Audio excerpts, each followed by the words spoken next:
আসসালামু আলাইকুম ওয়া রাহমাতুল্লাহি ওয়া বারাকাতুহু। বিসমিল্লাহির রহমানির রহিম।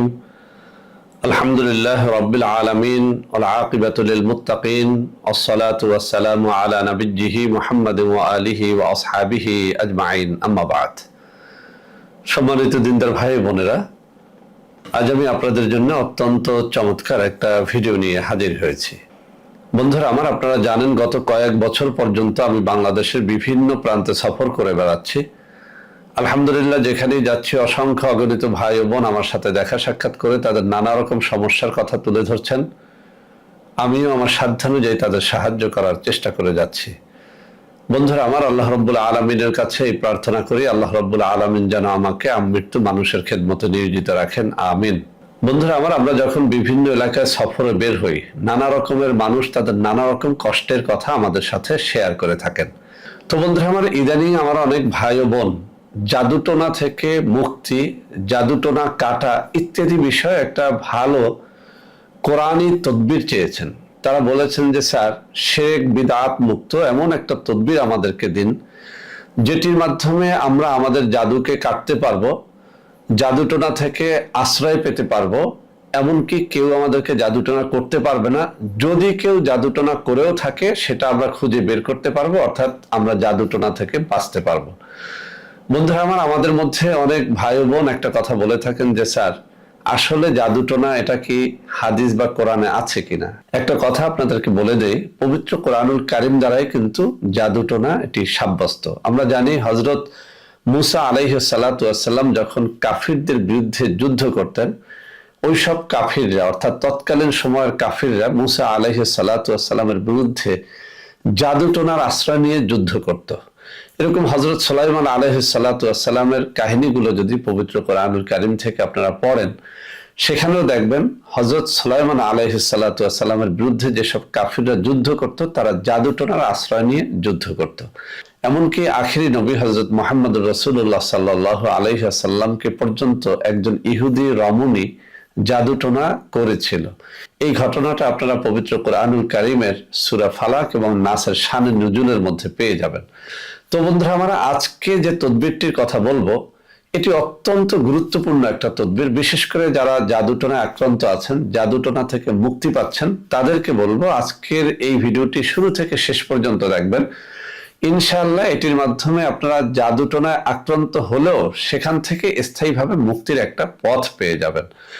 বন্ধুরা আমার, আমরা অনেক সময় দেখি বহু রকমের তদবির করার পরেও জাদু থেকে আপনি মুক্ত হতে পারছেন না। এর দুটো কারণ আমি খুঁজে পেয়েছি আপনাদের সামনে। সেই দুটো কারণ নিয়ে প্রথমত একটু আলোচনা করব, তাহলে জাদুটোনা থেকে স্থায়ীভাবে মুক্তির পথটা পেয়ে যাবেন আপনারা। তো বন্ধুরা আমার, এই দুটো কারণের এক নম্বর কারণ হচ্ছে, অনেক সময় জাদুকর আমাদেরকে জাদুটোনায় আক্রান্ত করে থাকেন কোনো তাবিজ কবজ আমাদের পেটের মধ্যে ঢুকানোর মাধ্যমে।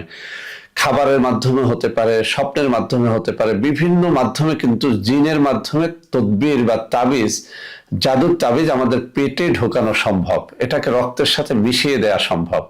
আমরা অনেক সময় স্বপ্নে দেখি ফল খাই, এই খাই, ওই খাই, আসলে কিছুই খাই না। জাদুকর কোনো লালিত জিনের মাধ্যমে আপনার আমার পেটের মধ্যে তাবিজ ঢুকিয়ে দিচ্ছে, আর সেটাকেই আমরা স্বপ্নে দেখছি ফল খাই বা ওইটা সেইটা খাই। তো বন্ধুরা আমার, আপনি যত তদবির গ্রহণ করেন না কেন, আপনার পেটে থাকা তাবিজকে যতক্ষণ পর্যন্ত আপনি খুঁজে না পাবেন, যতক্ষণ পর্যন্ত আপনি নষ্ট না করতে পারবেন, দুনিয়ার কোনো তাবিজ কবজ, শরীর বন্ধের তাবিজ আপনার দেহে কাজ করতে পারবে না, যতক্ষণ পর্যন্ত আপনার দেহে থাকা তাবিজটা, জাদুকরের দেয়া তাবিজটা আপনার পেট থেকে আপনি বের না করতে পারবেন। তো আজকের এই ভিডিওতে আমরা সেটা শিখবো যে পেটের তাবিজ কিভাবে নিজেরটা নিজেই নষ্ট করা যায়। দুই নম্বরে আরো একটা পদ্ধতি আমাদের জানতে হবে। জাদুকররা আরেকটা পদ্ধতি অবলম্বন করে আমাদেরকে ক্ষতিগ্রস্ত করে থাকে, সেটি হচ্ছে ঘরের মধ্যে তাবিজ রাখা, বিছানায় তাবিজ রাখা, বালিশের মধ্যে তাবিজ রাখা। ধরুন কোনো জাদুকর আপনাকে টার্গেট করেছে যে আপনাকে সে বিছানায় একেবারে শেষ করে দিবে, তখন সে কি করে, জিনের মাধ্যমে হোক অথবা মানুষের মাধ্যমে হোক, আপনার শোয়া বিছানার মধ্যে সে তাবিজ লুকিয়ে ফেলে, বালিশের মধ্যে তাবিজ লুকিয়ে ফেলে, আপনার হাঁটা চলার পথের মধ্যে তাবিজ লুকিয়ে ফেলে, আপনার রান্নাঘরে তাবিজ লুকিয়ে ফেলে, আপনার পড়ার রুমে তাবিজ লুকিয়ে ফেলে। এই তাবিজগুলো যতক্ষণ পর্যন্ত না আমরা খুঁজে পাবো, যতক্ষণ পর্যন্ত না ওই তাবিজকে নষ্ট করতে পারবো, ততক্ষণ পর্যন্ত দুনিয়ার কোনো তদবিরের মাধ্যমে আপনি আসলে সুস্থ হতে পারবেন না। তো মূল কথা দাঁড়ালো এই, আপনার পেটে থাকা তাবিজ অথবা আপনার ঘরে থাকা তাবিজ আপনাকে খুঁজে পেতে হবে এবং সেটাকে যথাযথ নিয়মে নষ্ট করতে হবে। যদি আমরা এই কাজটি করতে পারি, তারপরে যদি আমি শরীর বন্ধের তাবিজ গ্রহণ করি, ইনশাআল্লাহ ওই শরীর বন্ধের তাবিজ কার্যকর হবে এবং জাদুটোনা থেকে আমরা স্থায়ীভাবে নাজাত পেতে পারবো। তো বন্ধুরা, আমার দ্বিতীয় নম্বর পদ্ধতিটা নিয়ে আগে কথা বলি। আল্লামা কারামত আলী জুনপুরি রহমাতুল্লাহ আলাই তার একটা কিতাবের মধ্যে তাবিজ খুঁজে বের করার একটা সুন্দর পদ্ধতি উল্লেখ করেছেন। তিনি তার কিতাবের মধ্যে লিখেছেন, যদি কোনো ব্যক্তি মনে করে যে তার বাড়িতে তাবিজ কবজ রয়েছে বা কোনোভাবেই ইস্তেখারার মাধ্যমে সে যদি জানতে পারে যে তার চলার পথে অথবা ঘরে, পড়ার কক্ষে অথবা রান্নাঘরে কোনো জায়গায় তাবিজ আছে, তাহলে ওই তাবিজ খুঁজে বের করার জন্য পবিত্র কুরআনুল কারীমের সূরা ইখলাসের ছোট্ট একটা আয়াতাংশ, আল্লাহুস সামাদ, এই আয়াতাংশ 40 বার পাঠ করে সে একটা পিতলের অথবা কাঁসার বাটির মধ্যে ফু দিবে।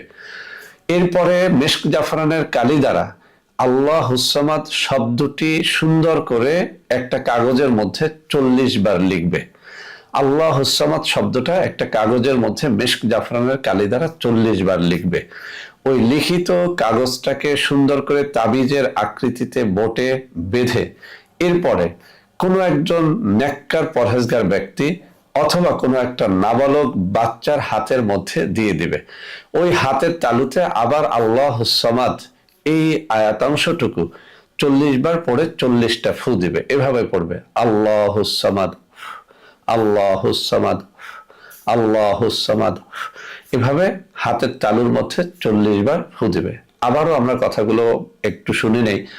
প্রথমত, কাগজের মধ্যে আপনি 40 বার আল্লাহুস সামাদ শব্দটি মেশক জাফরানের কালি দ্বারা লিখে সেটাকে তাবিজ বানাবেন।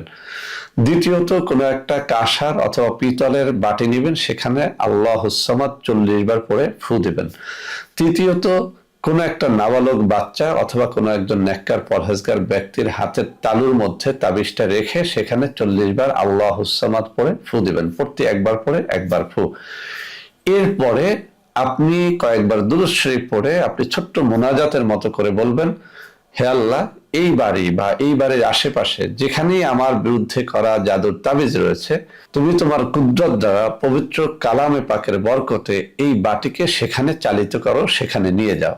ইনশাআল্লাহ আপনি দেখতে পাবেন যে ওই ব্যক্তি, যে ব্যক্তি নেককার পরহেজগার ব্যক্তি কাঁসার বাটির মধ্যে তাবিজ ধরে এভাবে বসে আছে, তার হাত আস্তে আস্তে আগাতে শুরু করবে বাটি সমেত, অর্থাৎ বাটিটা যেদিকে তাবিজ রয়েছে সেদিকে হাঁটতে শুরু করবে, ধীরে ধীরে ধীরে ধীরে চলতে শুরু করবে এবং যেখানে যেখানে তাবিজ রয়েছে সেখানে গিয়ে থেমে যাবে। সুবহানাল্লাহি ওয়া বিহামদিহি সুবহানাল্লাহিল আযীম। বন্ধুরা আমার, এটি কোনো গাল গল্প নয়, আমি বাস্তব পরীক্ষার আলোকে দেখেছি এটি হয়। যদি আপনি একজন নেককার মানুষের হাতে এই কাজটি করান অথবা কোনো তুলারাশি যুক্ত মানুষের হাতে করান অথবা কোনো নাবালক শিশু, মূলত নাবালক শিশুদের কথা এই কারণে বলা হয় তারা নিষ্পাপ, তো তাদের মাধ্যমে এটা করান, আপনারা দেখবেন বাটি চলতে শুরু করেছে এবং যেখানে যেখানে তাবিজ রয়েছে সেখানে গিয়ে থেমে যাচ্ছে। এরপরে আপনার যেটি কাজ, আপনি যেখানেই বাটি থামবে সেখানে একটা দাগ দিয়ে রাখবেন। পরবর্তীতে আপনি মাটি খুঁড়ে ওখানে অবশ্যই তাবিজ অথবা কয়লা অথবা চিতার কোনো জিনিস অথবা জাদুকরের কোনো একটা হাড্ডি ওখানে আপনি অবশ্যই খুঁজে পাবেন। খুঁজে পাওয়ার পর সেই জিনিসগুলোকে আপনি একত্র করবেন, আল্লাহর নাম নিয়ে সেগুলোকে পানিতে ফেলে দিতে পারেন অথবা পুড়ে একেবারে ছাই করে দিতে পারেন। এভাবে করার পর আপনি যদি আপনার শরীর বন্ধের তাবিজ গ্রহণ করেন, নতুন করে কেউই আপনাকে আর জাদুতে আক্রান্ত করতে পারবে না। তবে আবারও বলছি, এই বাড়িকে তাবিজ থেকে মুক্ত করার পর অবশ্যই আপনি যেন আপনার বাড়িটাকে আবার নতুন করে বন্ধ করে নেন। বাড়ি বন্ধের তাবিজের জন্য আপনারা আমাদের সাথে যোগাযোগ করতে পারেন, আর এই কাজটির জন্য আমাদের সাথে যোগাযোগ করতে পারেন, তবে আপনারা নিজেরা করাটাই উত্তম। বন্ধুরা আমার, এবার আলোচনা করব কিভাবে আপনার পেটের তাবিজ নষ্ট করবেন। বন্ধুরা আমার, পবিত্র কোরআনুল কারীমের মধ্যে এমন কিছু আয়াত রয়েছে, এমন কিছু সূরা রয়েছে, যেসব সূরা আপনারা যদি লবণের উপরে ফুঁক দিয়ে নিয়মিত 7 দিন অথবা 14 দিন অথবা 21 দিন অথবা 41 দিন পর্যন্ত খেতে থাকেন, আপনার পেটে থাকা জাদুকরের তাবিজ সেটা নষ্ট হতে বাধ্য।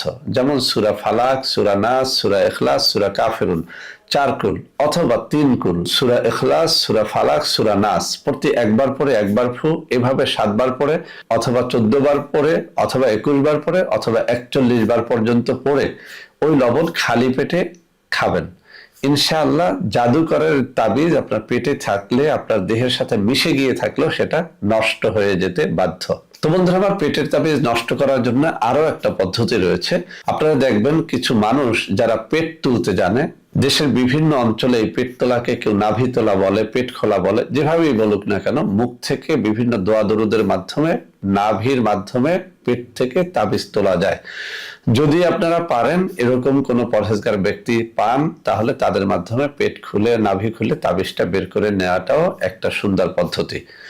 তো বন্ধুরা, আমার পেট খুলে তাবিজ বের করেন, নাভি খুলে তাবিজ বের করেন, অথবা দোয়া দরুদের মাধ্যমে আপনার পেটের তাবিজ নষ্ট করেন। যেভাবেই করেন না কেন, আপনি আপনার শরীরটাকে এরপরে অবশ্যই বন্ধ রাখতে হবে। অর্থাৎ এই কাজ করার পরে আপনি যদি আপনার শরীরটাকে বন্ধ করে ফেলেন, তাহলে নতুন করে আপনাকে কোনো জাদুকর আর তাবিজ করতে পারবে না।